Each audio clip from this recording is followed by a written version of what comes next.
Selamat datang kembali di pembelajaran kimia. Pada pertemuan kali ini kita akan membahas golongan alkali tanah. Sub-sub materi pokok pada golongan alkali tanah hampir sama dengan golongan alkali, dimulai dari sejarah dan kelimpahan unsur alkali tanah dan diakhiri dengan ekstraksi logam alkali tanah. Logam alkali tanah sangat dekat dengan kehidupan sehari-hari, misalnya kalsium yang menyusun tulang dan gigi, sedangkan magnesium biasanya digunakan dalam bentuk magnesium hidroksida untuk obat sakit mah. Logam alkali tanah terdiri dari 6 unsur, yaitu berilium, magnesium, kalsium, strontium, barium, dan radium. Disebut logam karena memiliki sifat-sifat seperti logam. Disebut alkali karena mempunyai sifat alkalin jika direaksikan dengan air. Dan istilah tanah karena oksidasinya sukar bereaksi dengan air. Kita mulai dengan sejarah berilium. Nama berilium berasal dari bahasa Yunani berilos atau beril. Berilium juga pernah disebut glucinium karena memiliki rasa yang manis pada unsur garamnya. Untuk lebih jelasnya bisa dilihat pada slide berikut. Selanjutnya kita beralih ke magnesium. Nama magnesium berasal dari bahasa Yunani juga. Untuk sebuah daerah di Tesali disebut magnesium oksida atau magnesia. Penjelasan lebih lanjut tentang magnesium bisa kalian lihat pada gambar berikut.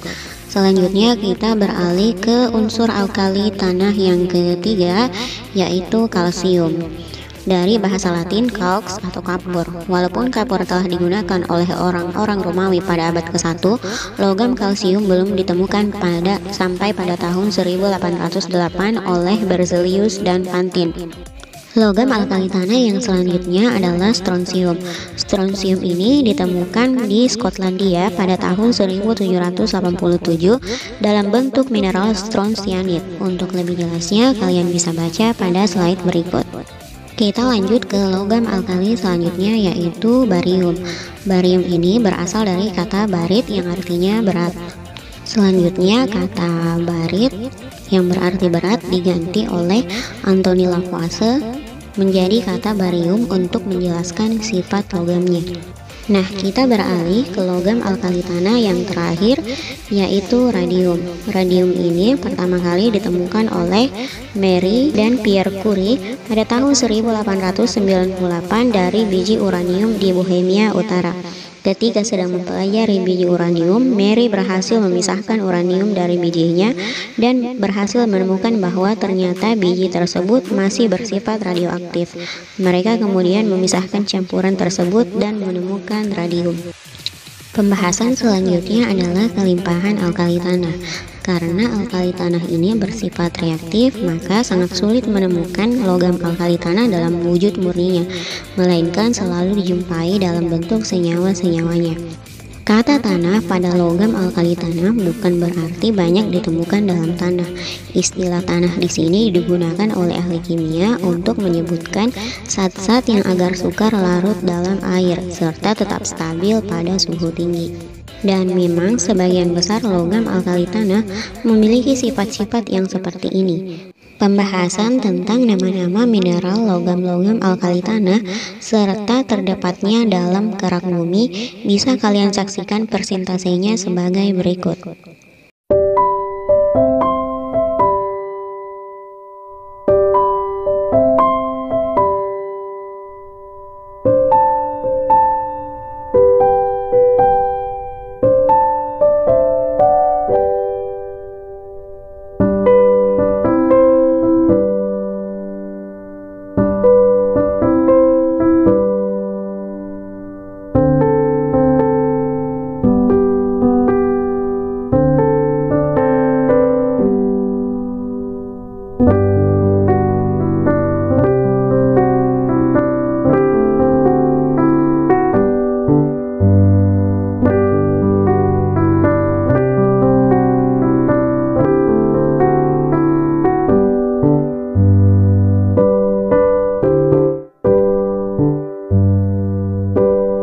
Pembahasan selanjutnya adalah sifat-sifat logam alkali tanah yang dimulai dari sifat-sifat umum logam alkali tanah.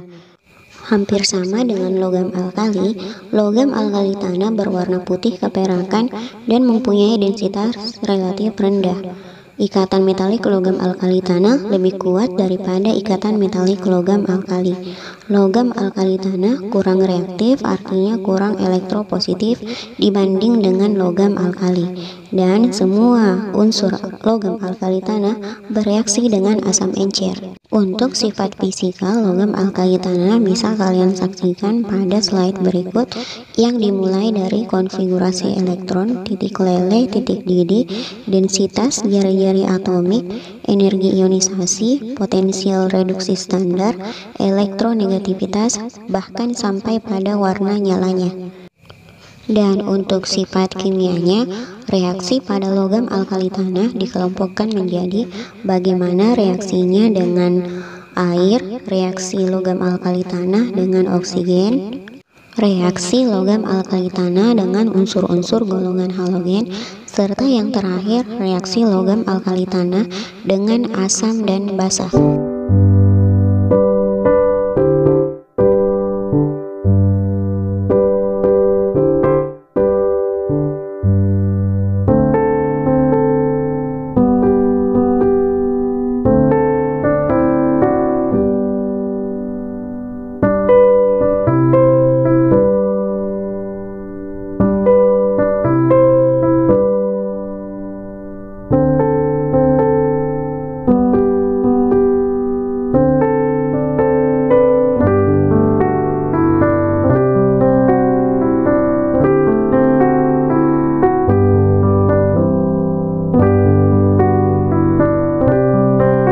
Pembahasan selanjutnya adalah manfaat logam alkali tanah dalam kehidupan sehari-hari. Kita mulai dari logam berilium. Berilium digunakan untuk memadukan logam agar lebih kuat, akan tetapi bermassa lebih ringan. Berilium juga digunakan pada kaca dari sinar X. Selain itu, berilium juga digunakan untuk mengontrol reaksi fisi pada reaktor nuklir. Bahkan campuran berilium dan tembaga banyak dipakai pada alat listrik. Selanjutnya, magnesium banyak digunakan untuk memberi warna putih terang pada kembang api dan lampu blitz. Senyawa magnesium hidroksida juga banyak digunakan dalam pasta gigi dan obat sakit mah. Logam alkali tanah yang ketiga adalah kalsium.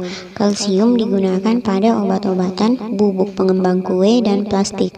Senyawa kalsium sulfat digunakan untuk membuat gips yang berfungsi untuk membalut tulang yang patah. Senyawa kalsium karbonat juga biasa digunakan untuk bahan bangunan, misalnya untuk semen dan cat tembok. Dan kalsium karbida yang banyak digunakan sebagai batu karbit untuk memeram buah-buahan. Logam alkali tanah yang keempat adalah strontium yang memberikan warna merah apabila digunakan untuk bahan kembang api. Strontium sebagai senyawa karbonat biasa digunakan dalam pembuatan kaca televisi berwarna dan komputer. Kemudian yang kelima ada barium. Barium sulfat digunakan untuk memeriksa saluran pencernaan karena mampu menyerap sinar X. Dan barium nitrat yang memberikan warna hijau digunakan untuk membuat kembang api. Dan pembahasan kita yang terakhir adalah cara mengekstraksi logam alkali tanah dari biji mineralnya. Umumnya untuk mengekstraksi logam alkali tanah dari senyawanya dapat digunakan dua cara, yaitu metode reduksi dan metode elektrolisis. Untuk pembahasan lebih lanjutnya silahkan kalian saksikan pada slide berikut.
Nah, itu tadi pembahasan kita tentang logam alkali tanah.